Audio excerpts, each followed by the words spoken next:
Hello दोस्तों, नमस्कार, सत श्री अकाल, आदाब, जोहार।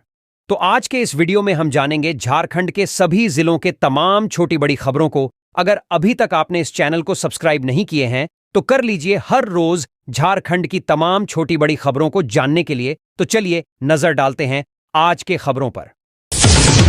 मुख्यमंत्री के कार्यक्रम को लेकर परिवहन विभाग ने जारी किया गाइडलाइन। मुख्यमंत्री हेमंत सोरेन 28 अगस्त को गम्हरिया स्थित रापचा फुटबॉल मैदान आ रहे हैं। यहां वह सरायकेला के साथ पूर्वी और पश्चिमी सिंहभूम के लाभुकों के बीच झारखंड मुख्यमंत्री मैया सम्मान योजना की राशि वितरित करेंगे और लाभुक बहनों को प्रमाण पत्र सौंपेंगे। इसको लेकर सरायकेला खरसांवा जिला प्रशासन तैयारी में जुट गया है। कार्यक्रम में भारी भीड़ होने की संभावना को देखते हुए जिला परिवहन विभाग की ओर से 28 अगस्त को जिले में प्रवेश करने वाले कुल 6 स्थानों से सभी प्रकार के छोटे एवं बड़े व्यावसायिक वाहनों के परिचालन पर रोक लगाने निर्देश जारी किया गया है, जिनमें सरायकेला थाना अंतर्गत चाईबासा रोड में भाजपा कार्यालय के पास, सरायकेला थाना अंतर्गत खरसावां रोड में बिरसा चौक के पास, सरायकेला थाना अंतर्गत सरायकेला राजनगर मार्ग में MP साहू पेट्रोल पंप के समीप बाएं पास रोड में, कांड्रा थाना अंतर्गत गिद्दीबेड़ा टोल प्लाजा के पास, आदित्यपुर थाना अंतर्गत आदित्यपुर टोल प्लाजा के पास और संपूर्ण आदित्यपुर शहरी क्षेत्र में सुबह 6 बजे से लेकर रात्रि के 10 बजे तक यह आदेश लागू रहेगा। इसकी सूचना सभी संबंधित थानों, पुलिस एवं प्रशासनिक पदाधिकारियों को दे दी गई है। दुमका के 11 आदिवासी मजदूरों को तमिलनाडु में बनाया गया है बंधक। रिहाई के लिए मांगा जा रहा है पैसा। दुमका जिले के 11 मजदूरों को तमिलनाडु में एक कपड़ा के मिल में बंधक बनाया गया है। बंधक बनाने वालों ने परिजनों से रुपये की भी मांग की है। यह मामला रविवार की बताई जा रही है। इस संबंध में दुमका के अलग अलग गांवों में रहने वाले परिजनों ने पुलिस से लिखित शिकायत की है और बाहर काम करने गए अपनों की वापसी कराने की गुहार लगाई गई है। सभी परिवारों ने सीएम हेमंत सोरेन से भी मदद की गुहार लगाई है। इसके साथ ही परिजनों ने बताया है कि बंधक मजदूरों के साथ मारपीट भी की जा रही है। वहीं एक परिवार ने तो ऑनलाइन 15,000 रुपये का भुगतान भी कर दिया है, लेकिन अब तक एक भी मजदूर को नहीं छोड़ा गया है। जितने भी मजदूरों को बंधक बनाया गया है वे दुमका जिले के अमडा पहाड़ी, सिंदरी जोला, कैरासोल, गर्दा पहाड़ी, गादी कौरैया गांव के रहने वाले हैं। इनमें से आदिवासी समुदाय के 11 संथाल समुदाय और पहाड़ियां समुदाय के युवक हैं। परिजनों ने बताया कि वे लोग 4 दिन पहले काम करने या मजदूरी करने के लिए तमिलनाडु गए थे। यह भी उन लोगों ने बताया कि वे लोग रविवार की सुबह ही तमिलनाडु पहुंचे थे और चंद घंटे के बाद ही उन लोगों ने अपने परिवार वालों को फोन किया कि हमें कुछ लोगों ने यहां बंधक बना लिया है और हमें यह भी पता नहीं चल पा रहा है कि हम कहां हैं। ये लोग हमारे साथ मारपीट कर रहे हैं और पैसे की मांग कर रहे हैं। इस संबंध में दुमका पुलिस का कहना है कि मजदूरों की रिहाई के लिए प्रयास किया जा रहा है। अगर जरूरत पड़ी तो दुमका पुलिस की टीम तमिलनाडु जरूर जाएगी।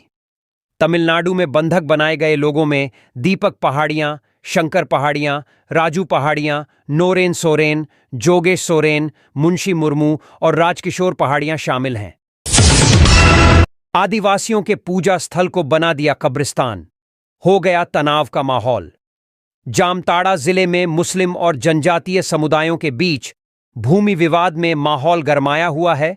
यह विवाद नारायणपुर थाना क्षेत्र में पुरातन पतित नामक स्थान को लेकर है। यहां आदिवासी समुदाय इस भूमि को पवित्र स्थल मानता है, जबकि मुस्लिम समुदाय का कहना है कि यह उनका कब्रिस्तान है। मुस्लिम पक्ष द्वारा यहां पर एक शव को भी दफना दिया गया, जिससे तनाव का माहौल बन गया। जनजातीय समुदाय ने पुलिस पर मुस्लिमों के पक्ष में कार्रवाई करने का आरोप लगाया है। भाजपा ने इस विवाद की वजह हेमंत सोरेन सरकार की तुष्टीकरण की नीति को बताया है। शनिवार को इसी क्षेत्र के शहरपुर पंचायत में रहने वाले पीठुआडीह के रहमतुल्लाह की मौत हो गई थी, लेकिन रहमतुल्लाह का जनाजा लेकर मुस्लिम समुदाय पावन पतित जमीन की जमीन पर बढ़ चला। फिर इसी जमीन पर रहमतुल्लाह को दफनाने की तैयारियां शुरू हो गईं। जैसे ही आसपास के जनजातीय लोगों को इसकी जानकारी हुई, वो तो वे लोग नाराज हो गए। उन्होंने शव दफनाने का विरोध किया तो दूसरी तरफ से भी तनातनी शुरू हो गई। माहौल को तनावपूर्ण देखकर मौके पर पुलिस बल पहुंच गया। पुलिस ने थोड़ी देर बातचीत के बाद मुस्लिमों का पक्ष लिया और पावन पतित की भूमि पर ही रहमतुल्लाह को दफना दिया गया। स्थानीय जनजातीय समुदाय ने पुलिस की कार्रवाई को एकपक्षीय बताया। उन्होंने आरोप लगाया है कि स्थानीय प्रशासन भी मुस्लिम समुदाय का साथ दे रहा है। हालात तनावपूर्ण देखते हुए इलाके में पुलिस बल की सक्रियता बढ़ा दी गई है। आखिरकार नौसेना के जवानों ने चांडिल डैम से ढूंढ निकला लापता हुआ विमान का मलबा। भारतीय नौसेना को रविवार को एक बड़ी सफलता मिली जब 6 दिनों से लापता प्रशिक्षण विमान का मलबा चांडिल डैम में खोज लिया गया। यह विमान जमशेदपुर के सोनारी हवाई अड्डे से मंगलवार को उड़ान भरने के 15 मिनट बाद लापता हो गया था। इसके बाद से ही सर्च अभियान चलाया जा रहा था, जिसके दौरान दोनों पायलटों के शव चांडिल डैम से बरामद किए गए। पायलटों के शव मिलने से यह पुष्टि हो गई थी कि विमान भी डैम में गिरा है। इसके बाद नौसेना के जवानों ने डैम में सर्च अभियान को तेज किया। फिर बाद में गहरे पानी में विमान का मलबा देखा गया, जिसकी पुष्टि चांडिल की अनुमंडल पदाधिकारी शुभ्रा रानी ने की। उन्होंने बताया कि कोयला गढ़ के समीप बंडी नामक स्थान पर गहरे पानी में विमान मिला है।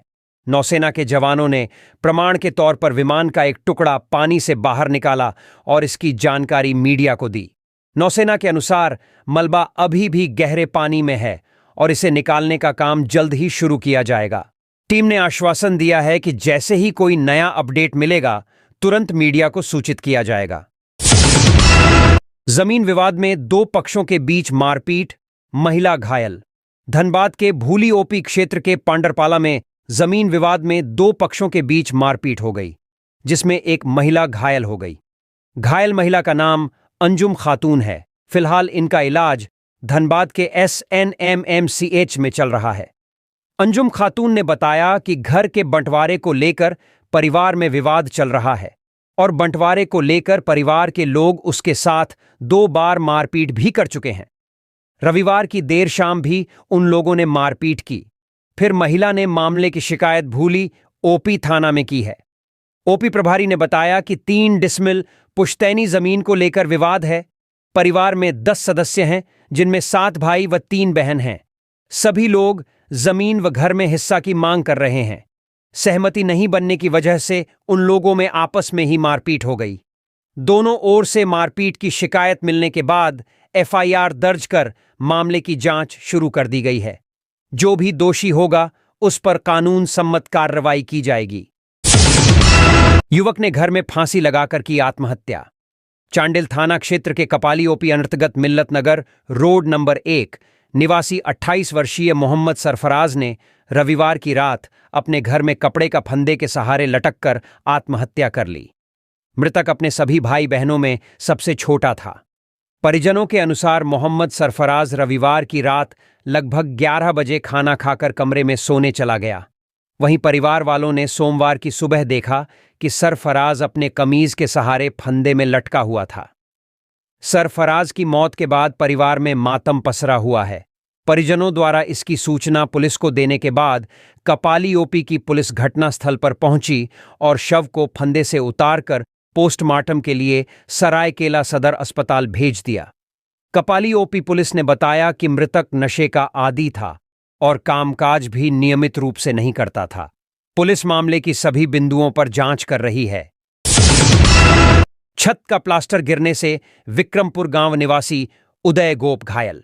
घाटशिला थाना क्षेत्र के काशिदा पंचायत अंतर्गत विक्रमपुर गांव निवासी उदय गोप के सर पर छत का प्लास्टर गिरने से सोमवार को गंभीर रूप से घायल हो गए।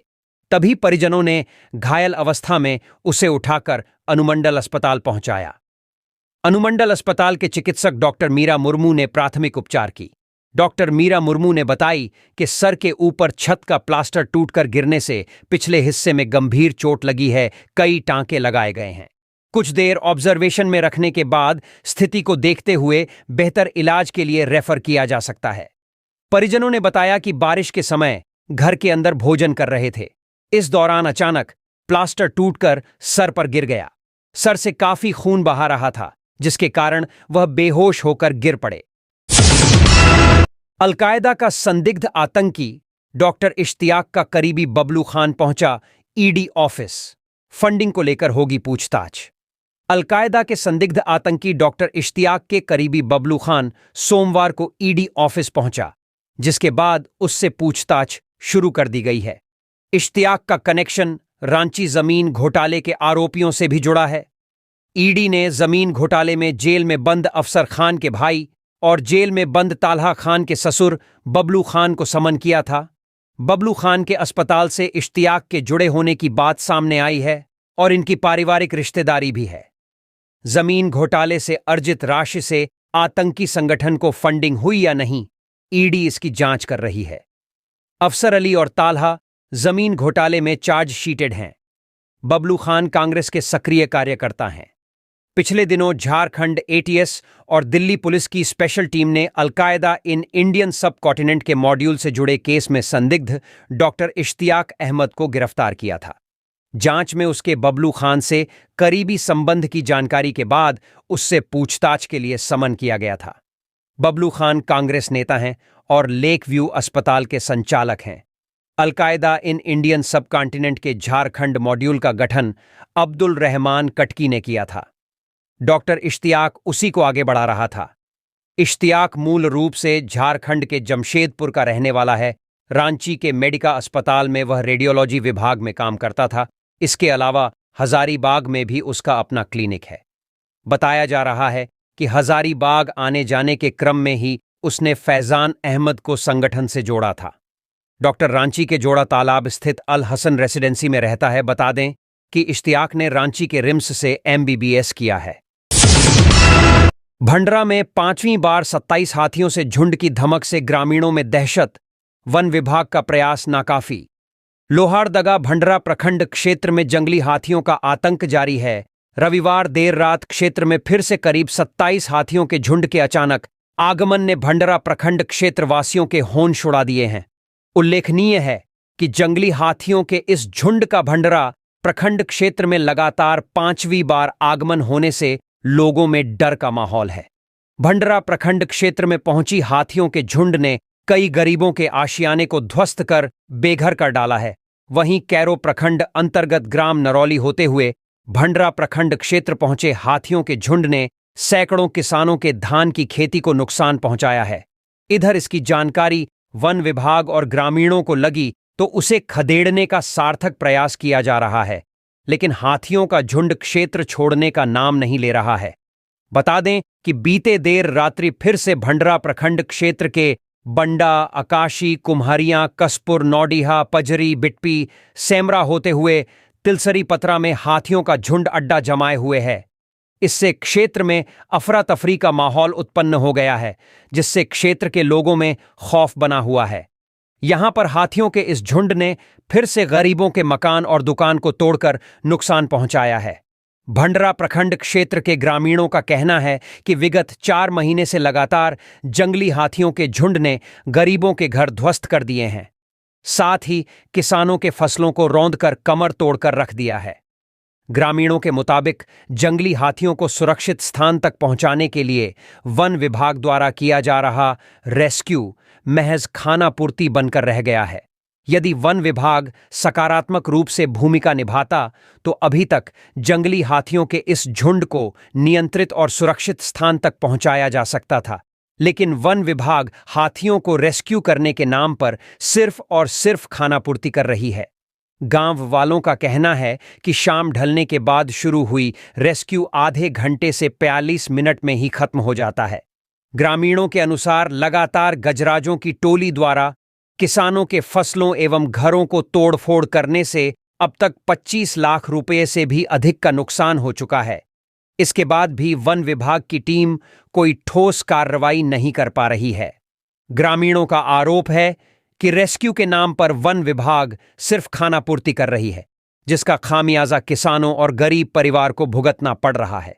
ग्रामीणों ने बताया कि हाथियों का झुंड रात के समय में जब से जंगल से निकलकर भंडरा क्षेत्र में पहुंचा है, लोग दहशत और खौफ से रतजगा करने को मजबूर हैं। यहां पर वन विभाग के लचर रवैया से क्षेत्रवासियों में दिन ब दिन आक्रोश बढ़ता जा रहा है। गांव वालों का कहना है कि भंडरा क्षेत्र में जंगली हाथियों का उत्पात बरकरार है और वन विभाग की टीम कुंभकर्ण की गहरी नींद में सोई हुई है। इससे क्षेत्रवासियों में वन विभाग के प्रति आक्रोश बढ़ता जा रहा है।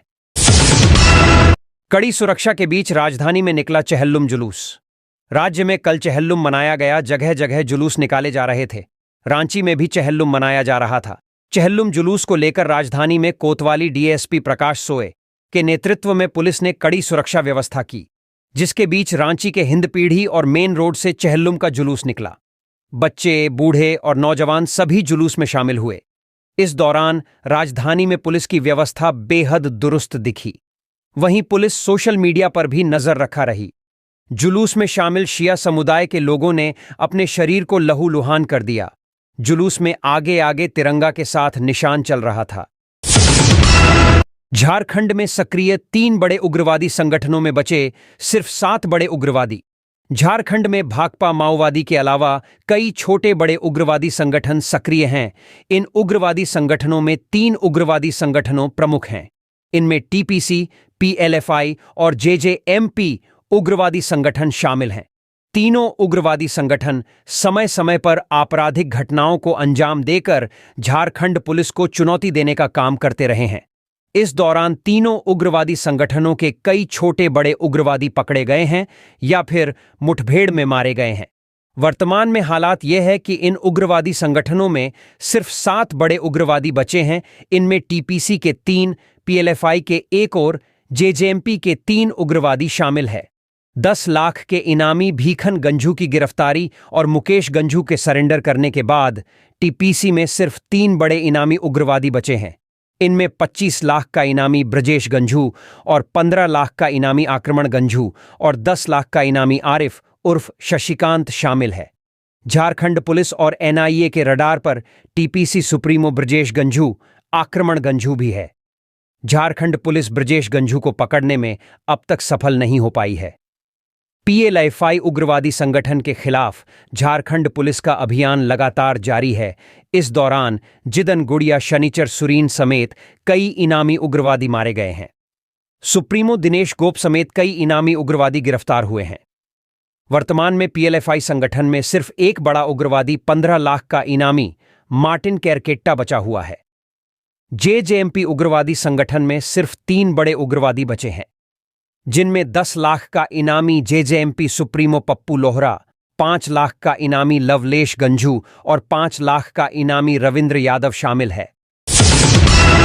केवी मेघाहातुबुरु में वर्ग 2 से लेकर 8 तक नामांकन हेतु आवेदन की अंतिम तिथि 29 अगस्त। केंद्रीय विद्यालय मेघाहातुबुरु में नामांकन कराने से अब तक वंचित रहे छात्र छात्राओं व उनके अभिभावकों के लिए खुशखबरी है। केंद्रीय विद्यालय मेघाहातुबुरु प्रबंधन ने कक्षा 2 से कक्षा 8 तक के छात्र छात्राओं का नामांकन के लिए फिर से एक मौका दिया है।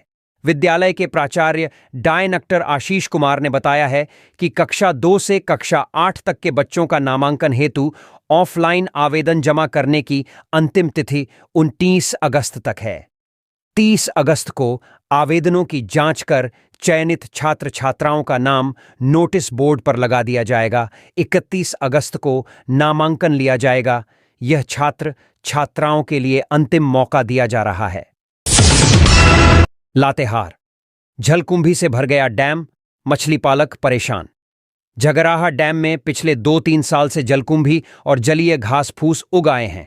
इसकी संख्या इतनी बढ़ गई है कि डैम की मछली ऑक्सीजन के अभाव में मर गई। मछलियों के मरने से समिति के सदस्यों को लाखों का नुकसान हुआ है। जलकुंभी तथा घास फूस के बढ़ने से डैम में मछली का जीरा नहीं जा रहा है। डैम की साफ सफाई के लिए समिति के सदस्यों के द्वारा पूर्व के उपायुक्त लातेहार को कई बार अवगत कराया गया है, लेकिन अभी तक डैम की सफाई नहीं कराई गई। समिति के सदस्यों का रोजगार अब समाप्त हो रहा है। उनके समक्ष भीषण आर्थिक समस्या आन पड़ी है। मत्स्यजीवी सहयोग समिति चंदवा के अध्यक्ष शमशेर खान, सचिव असगर अली, कोषाध्यक्ष सरफराज, शर्मद आलम, इरशाद उर्फ मुन्ना, हीरालाल उरांव, मोहम्मद आबिद, मुना गंजू समेत सैकड़ों सदस्यों के बीच रोजगार की समस्या सामने आन पड़ी है। रोजगार नहीं मिल पाने से समिति सदस्यों के परिवार का भी बजट गड़बड़ा गया है। ये सब बातें समिति के सचिव असगर अली ने बताया। कृष्ण जन्माष्टमी पर हनुमान मंदिर में हुई काठ पूजा। हजारीबाग शहर के बड़ा बाजार दुर्गा पूजा महासमिति द्वारा श्री कृष्ण जन्माष्टमी के शुभ अवसर पर 1 नंबर थाना स्थित हनुमान मंदिर के प्रांगण में काठ पूजा पुजारी अरूप कुमार भट्टाचार्य जी द्वारा विधि विधान के साथ कराई गई। इसमें यजमान के रूप में बाल गोविंद निषाद, लखन निषाद, संजय यादव, दिलीप सोनी एवं सचिन केसरी शामिल हुए। बता दें कि काठ पूजा जो दुर्गा पूजा की तैयारियों का महत्वपूर्ण हिस्सा है, हर साल श्री कृष्ण जन्माष्टमी के दिन संपन्न होती है। इससे दुर्गा प्रतिमा के निर्माण हेतु आवश्यक लकड़ी को शुद्ध और पवित्र किया जाता है। महासमिति के अध्यक्ष प्रमोद यादव ने बताया कि काठ पूजा हमारी परंपरा और सांस्कृतिक धरोहर की प्रतीक है। वहीं महासमिति के सचिव दीप नारायण निषाद ने कहा कि पूजा के दौरान पदाधिकारियों एवं सदस्यों में उत्साह दिखाई दिया। इस वर्ष दुर्गा पूजा भव्य तरीके से मनाई जाएगी। मौके पर कोर कमेटी के सदस्य ओम प्रकाश गुप्ता, शिवशंकर गुप्ता, पवन खंडेलवाल, नरेश निषाद, बाल गोविंद निषाद, गुड्डन सोनकर, लखन निषाद, दिलीप सोनी, संजय यादव, सुशील मिश्रा, रितेश खंडेलवाल, आशुतोष चौधरी, लक्ष्मण निषाद, पंकज कसेरा, राजकुमार, अभय निषाद, सचिन केशरी, सुजल आदि उपस्थित थे। लाल पानी रोकने के लिए 10 करोड़ की लागत से बनेगा चेक डैम। सेल प्रबंधन गोवा खदान से निकलने वाली लाल मिट्टी युक्त प्रदूषित पानी, लौह चूर्ण व पत्थर बहने पर रोक लगाने के लिए 10 करोड़ रुपए की लागत से चेक डैम बनाएगा। यह आश्वासन प्रबंधन ने सोमवार को सारंडा के ग्रामीणों को सोमवार को हुई बैठक में दिया। सारंडा के विभिन्न गांवों के मुंडा व ग्रामीणों ने मजदूर नेता रामा पांडे के साथ सेल की गोवा खदान प्रबंधन से सोमवार को मुलाकात की। इस वार्ता के दौरान ग्रामीण मुंडाओं ने गोवा खदान के रानी छुआ पहाड़ी क्षेत्र से निरंतर आ रही लाल मिट्टी, लौह चूर्ण, पत्थर आदि पर स्थायी रोक लगाने, खदान से प्रभावित गांवों के बेरोजगारों को नौकरी तथा रोजगार देने की मांग की। इसके अलावा गांव के बीमार मरीजों को अस्पताल तक पहुंचाने हेतु एम्बुलेंस और एम्बुलेंस नहीं उपलब्ध कराने पर निजी वाहन से जाने पर उसका भाड़ा इलाज के खर्च में एडजस्ट करने, कोई दवा बाहर से खरीदनी पड़े तो उसका पैसा देने, जो गुटू सरना स्थल का बाउंड्री, गांवों में सामुदायिक भवन बनाने, सेल द्वारा एनजीओ के माध्यम से संचालित एम्बुलेंस को हर गांव में रोस्टर के अनुसार निश्चित समय पर भेजकर चिकित्सा कैंप लगाने, पारंपरिक वाद्य यंत्र सीएसआर के तहत गांवों में बुनियादी सुविधा उपलब्ध कराने आदि की मांगें रखीं। इस पर प्रबंधन ने कहा कि लगभग 10 करोड़ रुपए की लागत से रानी छुआंव क्षेत्र में बड़ा चेक डैम का निर्माण कराया जाएगा। इससे खदान की लाल पानी व मिट्टी जंगल व गांव क्षेत्र में जाने से रोका जाएगा। अन्य मांगों पर उच्च अधिकारियों से बात कर उसका चरणबद्ध तरीके से समाधान होगा। इस वार्ता में गोवा के महाप्रबंधक यानी सीएसआर अरुण कुमार, उप महाप्रबंधक डॉक्टर टीसी आनंद, मजदूर नेता रामा पांडे, छोटा नागरा मुंडा विनोद बारिक, बाईहातु मुंडा चिंतामणि चांपिया, जोजो गुटू मुंडा कानूराम देवगम, काशिया पेचा मुंडा नंदलाल सुरीन, मंगता सुरीन, राजेश सांडिल के अलावे तितली घाट आदि गांवों के ग्रामीण शामिल थे। सरायकेला नगर पंचायत के सफाई कर्मियों की अनिश्चितकालीन हड़ताल शुरू। आदित्यपुर और मानगो नगर निगम के बाद अब सरायकेला नगर पंचायत के सफाई कर्मियों ने हड़ताल शुरू कर दी है। Jharkhand local bodies employees federation के तत्वावधान में सरायकेला नगर पंचायत के 37 सफाई कर्मी तथा कुछ अनुबंध कर्मियों ने सेवा नियमित करने समेत कुल 6 मांग को लेकर सोमवार से अनिश्चितकालीन हड़ताल शुरू कर दिया है। सोमवार की सुबह से ही सभी कर्मचारी नगर पंचायत कार्यालय के बाहर मुख्य गेट पर हड़ताल पर डटे हुए हैं। Jharkhand local bodies employees federation के स्थानीय इकाई के अध्यक्ष दीपक मुखी ने बताया कि कई वर्षों से मानदेय के आधार पर कार्य कर रहे हैं, परंतु अब उनकी सेवा नियमित नहीं की जा रही है। उनकी मांग है कि नियमित करते हुए निकाय कर्मियों का वेतन भुगतान सरकार अपने स्तर से करे। सेवानिवृत्त होने वाले कर्मियों को तमाम तरह की सुविधा और सेवानिवृत्ति का लाभ सरकार के कोष से दिया जाए। इसके अलावा निकाय निगम में उच्च पदों पर निकाय कर्मियों से प्रोन्नति प्रदान की जाए। आउटसोर्सिंग का मजदूरी भुगतान सरकार अपने स्तर से करते हुए भ्रष्टाचार को समाप्त करे। जीवन बीमा का लाभ सभी निकाय कर्मियों को सरकार दे। उन्होंने कहा कि इन मांगों पर जब तक विचार नहीं होता है तब तक कर्मचारियों की हड़ताल जारी रहेगी। खदानें बंद कर रोजगार छीनने वाली हेमंत सरकार निकम्मी है, मधु कोड़ा। पूर्व मुख्यमंत्री मधु कोड़ा ने सोमवार को भी सारंडा के गांवों में खदान खोलो अभियान यात्रा निकाली। उन्होंने सारंडा व कोल्हान वन प्रमंडल की सभी बंद खदानों को खोलने, वनाधिकार पट्टा से वंचित लोगों को वनाधिकार पट्टा सरकार से देने की मांग को लेकर नक्सल प्रभावित सारंडा के गांवों में जनसंपर्क अभियान चलाया। मधु कोड़ा ने क्रमपदा, नवागांव, भनगांव, बंकर, किरीबुरु, मेघाहातुबुरु का दौरा किया। वर्षा के बावजूद दौरा के क्रम में ग्रामीणों की भारी भीड़ देखी गई। ग्रामीणों ने अपने अपने गांवों की बुनियादी समस्याओं से अवगत कराया। इस क्रम में मधु कोड़ा ने बीएमएस के लोगों के साथ भी बैठक की। उन्होंने कहा कि सारंडा में खनिज का अकूत भंडार होने के बावजूद यहां के लोग बेरोजगारी, पलायन, दूषित लाल पानी पीने को मजबूर हैं। वर्तमान सरकार सारंडा की 40 खदानों को एक साजिश के तहत वर्षों से बंद रखी हुई है ताकि यहां के ग्रामीण व बेरोजगार आगे नहीं बढ़ सकें। ग्रामीणों को अपने परिवार का पालन पोषण करना काफी मुश्किल हो गया है। हेमंत सरकार ने लाखों पदों पर नियुक्ति निकालकर नौकरी देने की बात कही थी, पर 1% लोगों को भी नौकरी नहीं दी है और न ही बेरोजगारी भत्ता दिया है।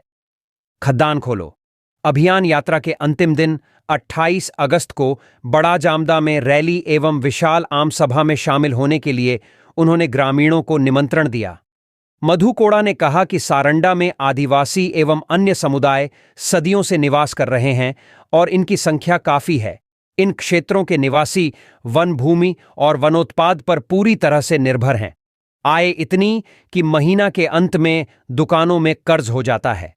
बकरियां बेचकर जैसे तैसे कर्ज चुका पाते हैं। सारंडा के आदिवासी जंगल और जमीन पर अधिकार के लिए सदियों से लड़ाई लड़ते आ रहे हैं। केंद्र सरकार ने वन क्षेत्रों में रह रहे आदिवासी एवं अन्य गरीब लोगों को वन अधिकार अधिनियम के तहत वन पट्टा देने के लिए कानून बनाया।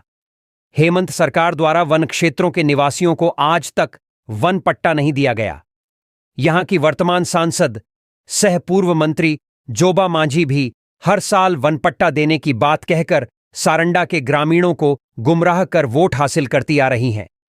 वन क्षेत्रों में रह रहे गरीब लोग बहुत उम्मीद के साथ व्यक्तिगत एवं सामुदायिक वन पट्टा लेने के लिए हजारों की संख्या में आवेदन हेमंत सरकार के पास किया है, परंतु आज तक उनके आवेदन पर कोई विचार नहीं किया गया।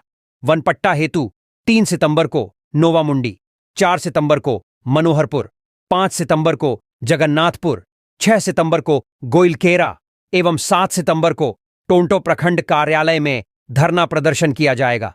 इसमें सारंडा एवं कोल्हान वन क्षेत्र के गांवों से हजारों की संख्या में ग्रामीण शामिल होकर सरकार की घंटी बजाएंगे।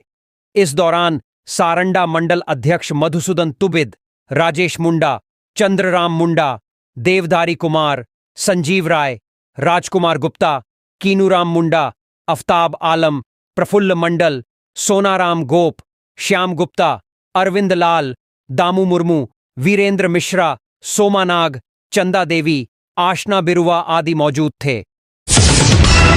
घाटशिला अनुमंडल अस्पताल में अब तक 18 मरीजों के मोतियाबिंद का ऑपरेशन। जिला अंधापन नियंत्रण कार्यक्रम, खास महल एवं दृष्टि सुरक्षा केंद्र तमाड़ रांची के सहयोग से अनुमंडल अस्पताल घाटशिला में प्रत्येक शनिवार को निःशुल्क मोतियाबिंद ऑपरेशन शिविर का आयोजन किया जा रहा है। नेत्र रोग से परेशान मरीजों की जांच के बाद ऑपरेशन किया जा रहा है। शिविर में ऑपरेशन कराने वाले मरीजों को लेंस, दवा, चश्मा एवं भोजन निःशुल्क दिया जा रहा है। अनुमंडल अस्पताल के उपाधीक्षक डॉक्टर RN सोरेन एवं जिला की स्वास्थ्य विभाग की टीम के अथक प्रयास से इस सुदूरवर्ती क्षेत्र में ऑपरेशन का कार्यक्रम संभव हो पाया है। अभी तक कुल 18 मरीजों का सफलतापूर्वक लेंस प्रत्यारोपण के साथ ऑपरेशन हो चुका है। शिविर में ऑपरेशन मैन्युअल फेको यानी SICS विधि द्वारा बिना टांका लगाए किया जाता है। सभी ऑपरेशन नेत्र सर्जन डॉक्टर देव कुमार महतो के द्वारा किया गया है। चोरी मामले का पुलिस ने किया खुलासा, 5 गिरफ्तार। गिरिडीह मुफस्सिल थाने की पुलिस ने 12 दिन पहले बंद आवास में हुई चोरी की घटना का उद्भेदन कर लिया है। मामले में 5 आरोपियों को गिरफ्तार किया है। यह जानकारी सोमवार को मुफस्सिल थाना प्रभारी श्याम किशोर महतो ने प्रावार्ता में दी। उन्होंने बताया कि विगत 13 अगस्त को पापरवाटांड निवासी लखविंद्र सिंह के सीसीएल क्वार्टर का ताला तोड़कर चोरी की घटना को अंजाम दिया गया था। लखविंद्र सिंह सपरिवार पारिवारिक समारोह में शामिल होने शहर से बाहर गए थे। तभी चोरों ने घर में रखे अलमीरा को तोड़कर जेवर, नकदी, लैपटॉप, मोबाइल और पूजा, घर से बर्तन आदि की चोरी कर ली थी। उन्होंने बताया कि एसडीपीओ के नेतृत्व में टीम गठित कर सघन छापेमारी अभियान चलाया गया। गिरफ्तार आरोपियों में पचंबा निवासी बजरंगी दास, बादल कुमार भुइयां, महादेव तालाब निवासी दीपक ठठेरा व कोलडीहा निवासी दीपू साव शामिल हैं। चोरी का सामान खरीदने वाले बड़ा चौक के प्रदीप स्वर्णकार को भी पुलिस ने पकड़ा है। आरोपियों के पास से मोबाइल फोन, लैपटॉप, 2 जोड़ा चांदी का कंगन, चांदी का 5 सिंदूर डिब्बा, 1 जोड़ी पायल, 1 जोड़ी बिछिया, पीतल की 7 मूर्ति व पूजा के बर्तन बरामद किए गए हैं। छापेमारी टीम में एसडीपीओ, थाना प्रभारी श्याम किशोर महतो, एएसआई संजय कुमार, दीपेश कुमार, हवलदार मुस्तकीम अंसारी, आरक्षी नित्यानंद भोक्ता, आदित्य कुमार व सत्येंद्र गोप शामिल थे। स्वास्थ्य मंत्री ने चिकित्सक के घर चोरी मामले में कार्रवाई का दिया निर्देश। स्वास्थ्य मंत्री बन्ना गुप्ता ने कदमा भाटिया बस्ती मंदिर पथ निवासी डॉक्टर मनीषा पांडेय के घर में बीते दिनों हुई चोरी की घटना की त्वरित जांच करने व चोरों को गिरफ्तार करने का निर्देश एसआईएसपी को दिया। मंत्री सोमवार को चिकित्सक से मिलने उनके कदमा स्थित आवास पहुंचे और घटना के संबंध में विस्तार पूर्वक जानकारी हासिल की। डॉक्टर मनीषा पांडेय ने उन्हें बताया कि उनके पति अजय कुमार सेल्स का काम करते हैं और अक्सर वे शहर से बाहर रहते हैं। घर की अलमारी में गहने एवं नकद 30,000 रुपए रखे थे। हालांकि अलमारी बंद थी। जब उन्होंने अलमारी खोलकर देखा तो गहने एवं नकद रुपए गायब पाए। इसकी शिकायत उन्होंने कदमा थाना में की। पुलिस में की गई शिकायत में चिकित्सक ने अपनी नौकरानी पर संदेह जताया था। चोरी किए गए जेवरातों में 4 सोना का हार, 1 सोने की चेन, 2 कंगन, 12 जोड़ा कान का सेट, 9 अंगूठी, 1 जोड़ा बच्चा का सोना का चेन के अलावा 30,000 रुपये नगद थी। गहनों की कुल कीमत करीब 25 से 30 लाख रुपए बताई गई। चंपाई अपने करीबियों संग फिर से दिल्ली के लिए रवाना, बोले हिमंत शर्मा खुला है बातचीत का रास्ता। झारखंड के पूर्व मुख्यमंत्री चंपाई सोरेन सोमवार की सुबह दिल्ली के लिए रवाना हो गए हैं। जमशेदपुर से कोलकाता और फिर कोलकाता से दिल्ली निकले हैं। बताया जा रहा है कि दिल्ली में भाजपा के बड़े नेताओं के साथ बैठक हो सकती है। बताया जा रहा है कि इस बैठक के बाद चंपाई कुछ बड़ा निर्णय लेंगे। चपानी सोरेन के पुत्र बबलू सोरेन ने बताया है कि उनके साथ उनके करीबी 15 लोग भी गए हैं। मंगलवार तक पूरा मामला साफ हो जाएगा। चंपाई सोरेन को लेकर झारखंड की राजनीति में सियासी तपिश 1 सप्ताह से बढ़ी हुई है। चंपाई के नाराजगी की खबर पहले अंदर से आ रही थी, लेकिन पिछले 1 सप्ताह में चंपाई ने खुद ही पार्टी में हुए अपमान की बात कर पार्टी से अलग रुख अख्तियार कर लिया है। दूसरी ओर असम के सीएम सह भाजपा के झारखंड विधानसभा चुनाव सह प्रभारी हिमंत बिस्वा शर्मा ने चंपाई सोरेन को लेकर बड़े ही तार्किक अंदाज में जवाब दिया है। उन्होंने कहा कि चंपाई सोरेन के सामने 3 रास्ते हैं। वो अभी दिल्ली में हैं। उनके साथ बातचीत का रास्ता खुला है। आगे जाकर क्या होता है, देखते हैं। हिमंत सोमवार को दिल्ली रवाना होने से पहले रांची एयरपोर्ट पर मीडिया से बातचीत कर रहे थे। उन्होंने कहा कि दिल्ली में चंपाई के साथ मुलाकात हो सकती है। वैसे उनसे बात होती रहती है। वे सीनियर लीडर हैं, उनके बारे में ज्यादा कुछ कहना सही नहीं है। वे अपने तीसरे विकल्प की ओर आगे बढ़ सकते हैं। वहीं असम के सीएम के बयान के राजनीतिक गलियारों में कई मायने भी निकाले जा रहे हैं। बताते चलें कि रविवार को चंपाई सोरेन सड़क मार्ग से कोलकाता और वहां से दिल्ली पहुंचे थे। हाल के दिनों में पूर्व मुख्यमंत्री चंपाई सोरेन की यह दूसरी दिल्ली यात्रा है। इसके पहले हाल ही में वह दिल्ली गए थे। इसके बाद चर्चा तेज हो गई थी कि वह भाजपा का दामन थाम सकते हैं। हालांकि उन्होंने न तो यह स्वीकार किया कि वह भाजपा में शामिल हो रहे हैं, न ही उन्होंने इससे इनकार ही किया है। शिक्षक पात्रता परीक्षा में भूमिज भाषा हटाने का विरोध। कापड़गादी घाट, जादूगोड़ा, रंकिनी में आदिवासी भूमिज समाज की सोमवार को हुई बैठक में शिक्षक पात्रता परीक्षा में भूमिज भाषा का हटाने का लेकर आदिवासी भूमिज समाज ने विरोध जताया और बिना साक्ष्य के टीआरआई रिपोर्ट पर नाराजगी जाहिर की। इस बाबत एक प्रतिनिधिमंडल दिनेश सरदार की अगुवाई में विभाग के डायरेक्टर से मुलाकात अपनी रिपोर्ट सौंपेगा। बैठक की अध्यक्षता शुभंकर सिंह ने की। बैठक में जमशेदपुर, पोटका, डुमरिया, मुसाबनी एवं घाटशिला प्रखंड से भूमिज समाज के लोगों ने हिस्सा लिया। कार्यक्रम का संचालन करते हुए आदिवासी भूमिज समाज के केंद्रीय महासचिव दिनेश सरदार ने कहा कि भारतीय आदिवासी भूमिज समाज की प्रदेश कमेटी का गठन किया गया है। इसके साथ ही पूर्वी सिंहभूम जिला कमेटी का गठन कर लिया जाएगा, जिसका उद्देश्य समाज में शिक्षा के महत्व समेत भाषा, हासा, धिरी, सौसान बचाने के लिए हर संभव प्रयास करना है। बैठक में मयालाल भूमिज, जय सिंह भूमिज, सोना राम भूमिज, अर्जुन सरदार, खगेन सिंह, कालीचरण सिंह सरदार, काजिमन सरदार, राहुल सरदार, आनंद सरदार, जितेन सिंह, अभिराम सिंह, काली पदो सिंह, मोतीलाल सरदार, मनोरंजन सिंह आदि ने भाग लिया। हजारीबाग के छरही में ट्रक पलटने से 5 मजदूरों की मौत। रांची पटना मुख्य मार्ग स्थित छरही थाना क्षेत्र के छरही घाटी में रविवार देर शाम मजदूरों के साथ टेंट का सामान लेकर आ रहे ट्रक के पलटने से 5 मजदूरों की दर्दनाक मौत हो गई। घटना छरही घाटी के यूपी मोड़ के पास घटी है। शनिवार को हजारीबाग में सीएम हेमंत सोरेन का कार्यक्रम हुआ था, जिसके टेंट के सामान को ट्रक में लौटकर हजारीबाग से रांची की ओर जा रहा था। यूपी मोड़ पर ट्रक चालक अनियंत्रित होकर डिवाइडर से टकराकर पलट गया। ट्रक के ऊपर टेंट के मजदूर बैठे थे, जो सामान के नीचे दब गए। इस दुर्घटना में 4 लोगों की दुर्घटना स्थल पर ही मौत हो गई, जिसके बाद एनएच पर जाम की स्थिति बन गई, जबकि एक अन्य मजदूर की मौत शेख भिखारी मेडिकल कॉलेज अस्पताल में इलाज के दौरान हो गया। छरही थाना प्रभारी गौतम कुमार सूचना मिलते ही घटनास्थल पर पहुंचकर मृतकों को उठवाकर एनएचएआई के एम्बुलेंस से हजारीबाग भेज दिया। ट्रक में लॉड टेंट के सामान सड़क पर बिखर जाने से एक लेन में जाम की स्थिति बन गई। पुलिस सामान को हटाकर सड़क को सुचारू रूप से चालू कराने में जुट गई। इस दौरान एक स्विफ्ट कार भी ट्रक के चपेट में आ गई, जिसमें बैठे लोग भी घायल हो गए। तो ये थी आज की कुछ मुख्य बड़ी खबरें। जुड़े रहे इस चैनल के साथ। ऐसे ही आपको इस चैनल के माध्यम से झारखंड की तमाम छोटी बड़ी खबरों का अपडेट मिलता रहेगा। अब हमको इजाजत दीजिए। जोहार।